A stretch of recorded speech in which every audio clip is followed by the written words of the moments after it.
Are New Jersey's top Democrats prioritizing political theater over national security?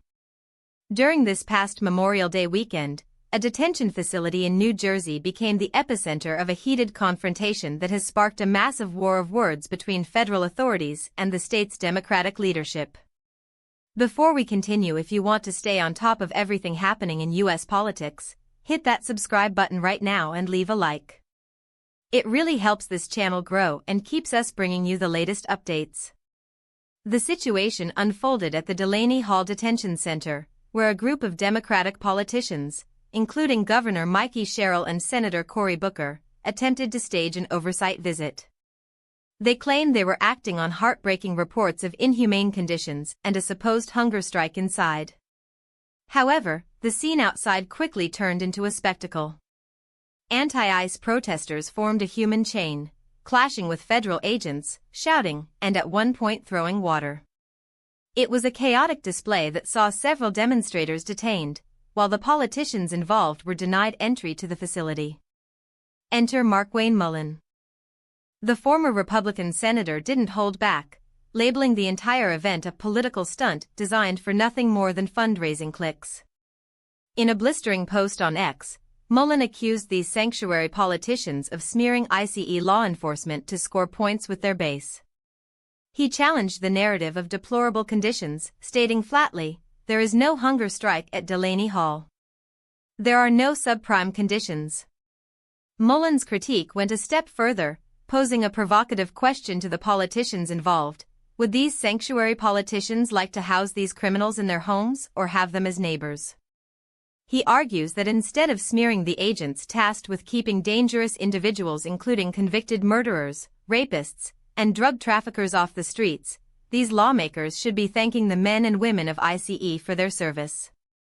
The Department of Homeland Security has since doubled down, releasing a statement that paints a very different picture than the one portrayed by Governor Sherrill and Senator Booker.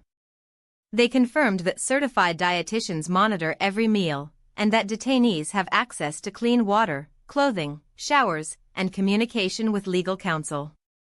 In fact, DHS noted that ICE maintains higher detention standards than most prisons that hold U.S. citizens. So, what does this tell us about the current state of our political discourse? We are seeing a widening chasm between those who believe in strict interior enforcement and those who view the very existence of these facilities as an affront to their values. The fact that high-ranking officials felt the need to spend their Memorial Day weekend protesting at an ICE facility, only to be turned away, signals that the battle over immigration policy is moving into increasingly aggressive, performative territory. On one side, you have officials like Representative Rob Menendez, who spent the entire night on site, asserting that he was being kept from witnessing the truth about a constituent's potential deportation. On the other side, you have the federal government and allies like Mullin, who view these actions as a dangerous obstruction of law enforcement operations. This isn't just about one facility in New Jersey, it's a microcosm of the national debate over who is welcome in this country and how we enforce the laws currently on the books.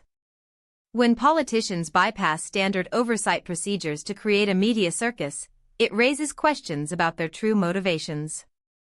Are they looking for solutions, or are they looking for a viral moment to drive donations? When you see protesters yelling at federal agents and throwing water, the line between peaceful oversight and lawless disruption begins to blur. We have to ask ourselves, when will the political grandstanding stop, and when will the focus return to actual policy solutions? So, what do you think about this? Was Governor Sherrill's attempt to enter the facility a genuine effort to help, or is Mullin right that this was just a garbage political stunt? Drop your opinion in the comments below. I read every single one. The divide in this country continues to grow, and as we move deeper into the election cycle, we can expect to see more of these flashpoints. We will keep tracking this story as it develops, so stay tuned. Thank you for watching, and I'll see you in the next one.